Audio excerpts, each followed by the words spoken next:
A troubling sight downtown today after a building near Kensington Market began leaning with the risk of collapsing. All occupants were evacuated and tonight demolition crews were called in. Our Nama Weingarten joins us live from the scene. And Nama, what is the latest? Yes, Kelda. So the controlled demolition for this frontal portion of this building that was leaning all day has officially kicked off. The demolition crews are here on the scene, along with about 36 spectators who are all here watching, waiting for some kind of big splash moment of all of this collapsing. That has not quite happened yet. It looks like they're really taking it apart, just one small piece after another. Most of the frontal portion of the building is now gone. Now, before they started doing this, they did turn off the power and hydro for this area, which the city says could affect other buildings surrounding this as well. Now, there were no reports of fire or explosion when the building started leaning this morning. What we do know is that the frontal facade essentially collapsed, which compromised the roof. Now, Toronto Fire told us that this row of 4 buildings, 2-floor buildings right here, all share the same roof structure. And when that roof collapsed into 2 of the units, it also damaged 2 of the other buildings, which are a mixture of residential and commercial space. Toronto Fire told us that the residents who live here have been evacuated, and as of right now, it's not clear when they'll be able to return. Safe for the people on the street at that time. The families that live in there, they will not be able to go back in for quite a while. So at this time, there's been about 8 families displaced, but the Red Cross has stepped in and taken care of all of them. I spoke with a resident who lives here just earlier today. She's an immigrant, and she told me that all of her documents are still at her apartment, and she was very concerned about that. My colleagues here also spoke with another resident just earlier today who said he was lucky enough to be able to get his luggage. I heard a little bit of cracking in the walls, there's some cracking. I think there might have been some drywall or the roof falling in, and then 10-15 minutes later, so around 10:40, there's banging on the front door. The firefighters get in, and then they're just going down the hallway, slamming on everyone's doors, just telling them to get out of here. Hey, you gotta get out. Now, this all started around 10 a.m. this morning when a group of construction workers right across the street noticed the building starting to move and called 911. Now, records from the city actually showed that this building was inspected back in 2014, and that inspection deemed it unsafe. Those same records from the city showed that the status of that inspection is still left as unresolved. We reached out to the city for comment on that, but are yet to hear back in time. But I did speak with a civil engineer just earlier today who said it's very rare for a building to just collapse like this out of the blue. Yeah, I'd be looking to see if there's any signs of deterioration that could have been identified. Often something gets built and then no one really checks it. And probably we should be checking a little bit more frequently to make sure that things are in good shape. Now, the city says that once this frontal portion of the building right here is fully taken care of and demolished, they'll be working with the owner to investigate the root cause of why this happened. Kelda? All right, thanks so much for this tonight, Nama. Our Nama Weingarten live for us tonight. Ontario's police watchdog is investigating a fatal shooting involving 4 police officers in Innisville. The Special Investigations Unit says a 19-year-old man is dead and another critically injured after the officers opened fire outside a home yesterday. Tyler Cheese has the details. This area is really nice. It's a pretty quiet residential area, so it was pretty surprising that this happened. Neighbors are shocked to learn about the police shooting that took place in this quiet Innisville neighborhood around 3:30 Thursday afternoon. I knew they were gunshots, just wasn't sure what to do. And then about, say, 5-10 minutes later, the ambulances came by and then the police. Obviously, they must have thought that they were in danger. For all I know, maybe whoever they shot at, maybe they had a gun. Because if they were unarmed, why would you bring your guns out? According to the Special Investigations Unit, South Simcoe police were called to a home on Shoreview Drive for a family dispute. Officers arrived and there was an interaction involving 2 19-year-old men. Following that interaction, there were a number of firearm discharges from 4 South Simcoe police officers. The 2 19-year-olds were struck by gunfire and they were taken to hospital in Barrie. Police say one of the men was pronounced dead in hospital while the other was airlifted to a Toronto hospital in critical condition. The SIU is investigating the incident as they do anytime someone is seriously injured or killed in a police interaction. 4 investigators and 2 forensic investigators have been assigned to the case. There are forensic investigators that are at the scene and they're collecting cartridge cases. They are looking at the evidence and collecting it, any firearms, that sort of thing. And there are a number of investigators who are interviewing any witnesses, talking to family members, that sort of thing. She says video captured by body-worn cameras of the officers involved in the shooting will be part of the investigation. The South Simcoe Police have requested that the Ontario Provincial Police conduct a parallel investigation into the incident. They also told CBC News they would not comment further on the case as the SIU has invoked its mandate. Tyler Cheese, CBC News, Innisville. Ontario's top court has upheld the sexual assault conviction of Canadian musician Jacob Hogard, dismissing an appeal by the former frontman of Headley. Now, Hogard was challenging his sexual assault conviction and was out on bail while the court decided. The unanimous decision found no substantial miscarriage of justice occurred at the trial in June of 2022. Now, Hogard was found guilty of sexual assault causing bodily harm against an Ottawa woman and was sentenced to 5 years in prison. His lawyers argue that the trial judge made several errors linked to evidence from a clinical psychologist. Premier Doug Ford has shuffled his cabinet following the resignation of his education minister this morning. Todd Smith is leaving his post effective immediately for a job in the private sector. His departure happening on the same day as the Premier's annual Ford Fest taking place tonight in Milton. Lorenda Redekop has more. It's a big shakeup for Doug Ford's Ontario PCs, all happening the same day as their annual Ford Fest party. What's turned into a pretty soggy event here. So the education minister, Todd Smith, he put a message on his social media this morning saying that he's leaving the party, leaving his post as education minister, and leaving politics altogether. It's for a role in the private sector. It's effective immediately. He called this a difficult decision in his statement. And now there's already a new education minister. That's Jill Dunlop. She moves over from the Ministry of Colleges and Universities. There were some protesters outside this event before it happened, and one of those people was the head of the Ontario Secondary School Teachers Federation. She had a message for the new minister. I hope she's like Minister Smith and she reaches out and says, let's get together and meet. I'm happy to meet anywhere, anytime.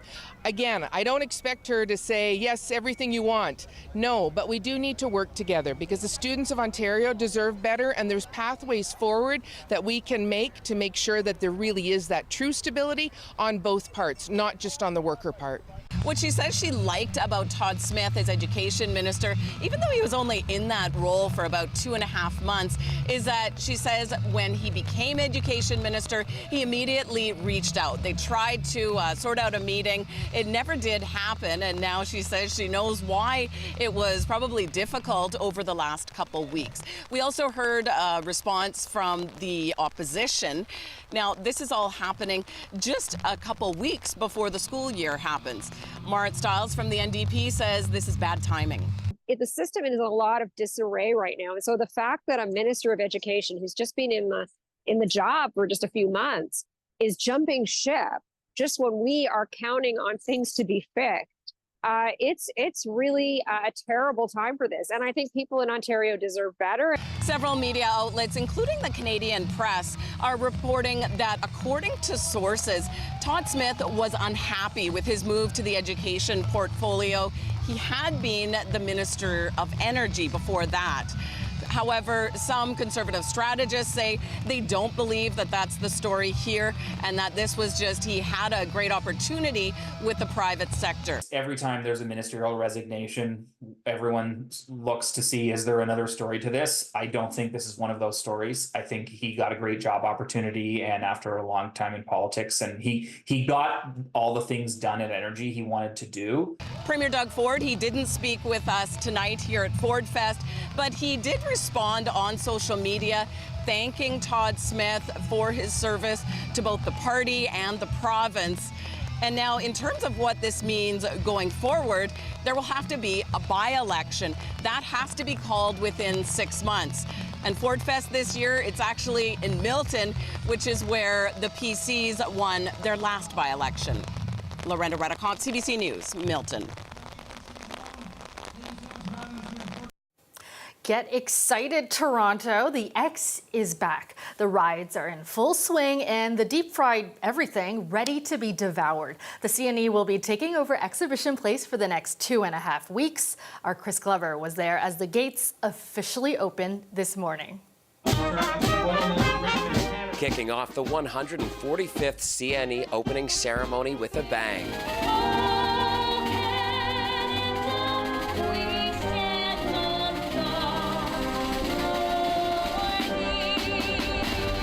Complete with traditional elements, including Indigenous singers from the Mississaugas of the Credit First Nation. It serves as a rite of passage for so many seeking their first job or summertime bliss. It's a place for first dates, first concerts, or first kiss. And modern touches like Ontario's first ever Poet Laureate. Excellent. I really want to thank her for all the work. For the past year, Leah Lai has been the reigning ambassador for the CNE, representing the fair and speaking about agricultural issues across Ontario. But it's been an absolutely amazing year. The 2023 winner is back to hand off her title to the next ambassador. So being able to be part of something that uplifts youth so much is, I couldn't be more thankful. New this year and on display at the opening ceremony, the X Games, an outdoor halfpipe with live daredevil performances. What are you thinking of seeing this right here in front of you? It's pretty cool. I saw some on the gem and stuff, so it's not as cool as like with all the different twists and turns of the Olympic like things. Right. Yeah. Not quite the Olympics, but pretty good. It's pretty cool. Olympic skateboarder Andy McDonald tapped to open this year's fair. I do officially declare the CNE open. Let's go! Ready? The little ones all over the confetti craziness even before the fairground officially opened. I liked it a lot. What was your favorite part of today? The confetti. Then the real fun kicked into gear. What do you love the most about the CNE? The rides. Yeah, which one? The Polar Express. Have you been on it yet? Yeah. Oh my gosh. How are you feeling? I can see you're like jumping out of your skin here. It's exciting. Okay, what do you got in there? It's just watermelon juice. Just Pure watermelon juice? They just blend up watermelon. They cut all the watermelon up, throw it in a blender, give it straight to you back in the watermelon. I love it. And It looks if tasty. You carry it around, they'll give you free refills. And you'll get reporters coming up to you. And you'll get reporters coming up to you. For Atticus King, Ramgalam being one of the first on the Sky Ride every CNE is a badge of honor. Why is it that that's kind of the family tradition? Because sometimes people might not really be there because they think that a lot of people might be here. Last year, the fair brought 1.6 million people to the CNE, and this year, organizers are anticipating the same over the course of the 18-day stretch. Well, it's pretty much an ideal job. You get to just stroll around and see everyone smile everywhere. It's pretty great. It's very rewarding. A rewarding job, even if sometimes his ostrich is a bit startling. I'm Safari Sam, and this is Oscar the Awesome Ostrich. All right, cool. Well, we will let you. Oh, God. No, he likes you. I think he wants a pat on No nerves, though, at the base of the Ferris wheel. Karen Corralde's 6-year-old and 18-month-old are atop the ride. You have a 1.5-year-old Yes. How are you feeling as the mom? Well, I'm excited for him because he wants to. He looks excited looking around everywhere. So I'm glad he went up there. Yeah, here they are. She was part right. The toddler seemed chill about it. I think they enjoyed it. But her 6-year-old showing the CNE is for first times and sometimes last times. When you ran out here, you had a big smile on your face. What was that about? Because I'm happy I'm in the ground now. She won't be back on the wheel, but her family will be back at the fair. For so many Canadians, an end of summer tradition that just can't be missed. Chris Glover, CBC News. Welcome back. Residents of Jasper, Alberta began returning home today for the first time since a massive wildfire tore through the town more than 3 weeks ago. The flames have destroyed about a third of the community, most of them homes. And as Sam Sampson reports, today's return doesn't necessarily mean that residents can stay. A few dozen vehicles lined up very early this morning at this national park gate to make that journey home. As of Friday, only residents are allowed back into Jasper. There have been bus tours to allow homeowners to see the damage, but this is the first time they can go into their houses and wander around town, a moment that comes with some anxiety.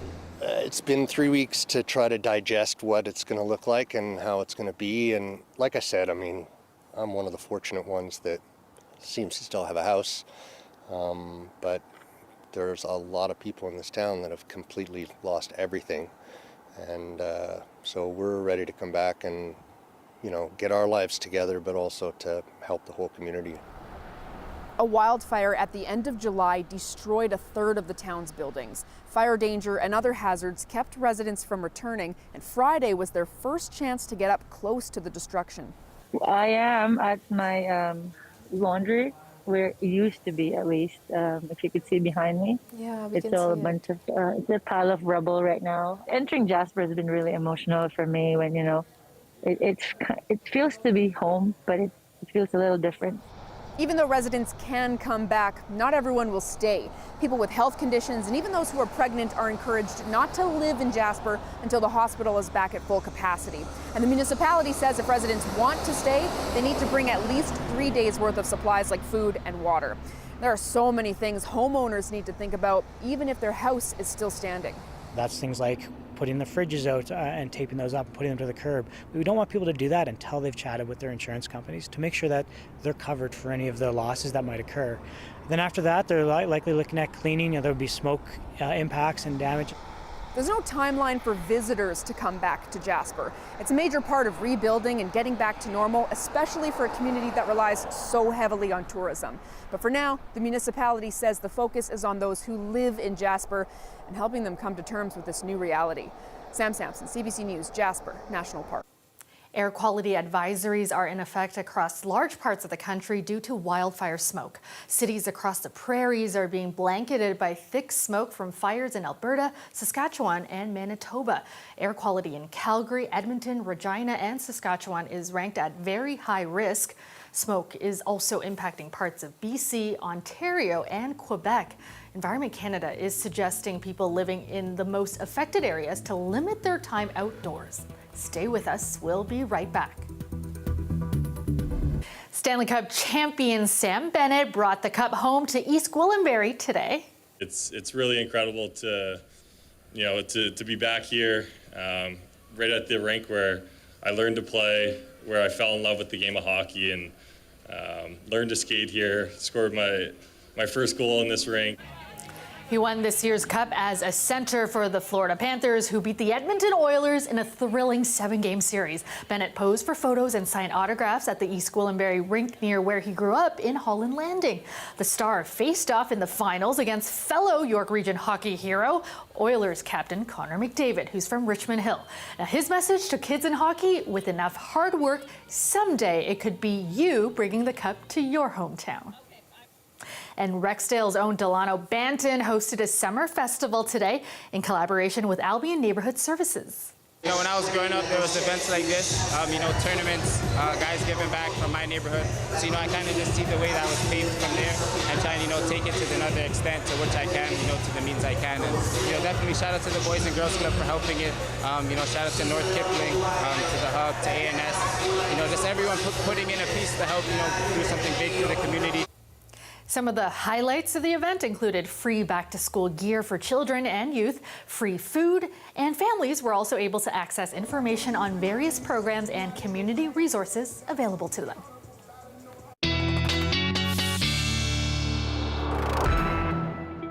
All right, Chris, I've got all my rain gear ready for this weekend. How about you? I do as well, and luckily we're not going to need it the entire day tomorrow or the entire day on Sunday. There will be lulls, there will be spells of dry weather to go along with the pulses of rainfall and the risk of thunderstorms, but it will still be an unsettled weather weekend. So obviously, like I said before, make some plans, but have a plan B just in case, and have that umbrella handy as well. Give you a peek at Ernesto right now. Category 2, max sustained winds of around 160 kilometers an hour, stronger wind gusts approaching 200 kilometers an hour, and it's very slowly moving towards Bermuda. Bermuda right now under a hurricane warning, and the National Hurricane Center is actually calling this dangerous and potentially life-threatening due to the winds as well as, more importantly, the rain and the significant storm surge, because Ernesto is going to pass literally just west of Bermuda, and that puts Bermuda in a high risk for the strongest winds as well as the more significant storm surge, and that will lead to, along with the rainfall, significant life-threatening flooding. So that's what Bermuda is going to have to deal with. Ernesto then continues to accelerate, so it moves faster away from Bermuda, and that should actually happen Saturday night, and into Sunday conditions will improve, but it's obviously going to be a big news story, especially the aftermath. What kind of videos are we going to see from the devastation, because it's going to be a bad storm. It's not anticipated to have a significant issue on Atlantic Canada, Nova Scotia, maybe some dangerous surf conditions, maybe some rainfall. It's really eastern Newfoundland, in particular the Avalon, that will likely have to deal with at least some tropical storm force winds as Ernesto becomes post-tropical. Daytime highs today. Well, what you see is what you get. Mid-20s, around 30 in Ottawa. Mid-20s as well through southwestern Ontario and towards Windsor. Environment Canada does have a fairly widespread special weather statement, warning of periods of rain, at times heavy, with a risk of thunderstorms. And this is going to be extremely localized. Not all areas under that special weather statement will see the kind of rainfall that we're expecting. But it does look like it's, once again, a weekend that will be a little wet from time to time. Our first wave of rainfall moves through the evening. We get a bit of a break into Saturday morning. A few showers will start to develop once we get into the late morning, but it's really the afternoon that we get into the potential of heavier rainfall locally with the risk of thunderstorms. I think that most of it will basically miss the downtown core, still be prepared for it, but it does look like we won't be as wet as areas to our north. The system then continues to move through the day on Sunday, so there's still the opportunity for pulses of rainfall and the risk of thunderstorms. As we get into Monday morning, a few residual showers, and then by the afternoon we'll start to lose that cloud cover, and we get back into mostly sunshine for the late afternoon. So daytime highs will take a hit as well. 27 for us on Saturday, Sunday, still humid, still unsettled. Monday, we start to dry out, and then we actually cool off, Kelda. It looks like daytime highs will be around 21 for Tuesday and 23 for Wednesday. The norm for this time of year is around 26, in case you were curious. All right, thanks so much.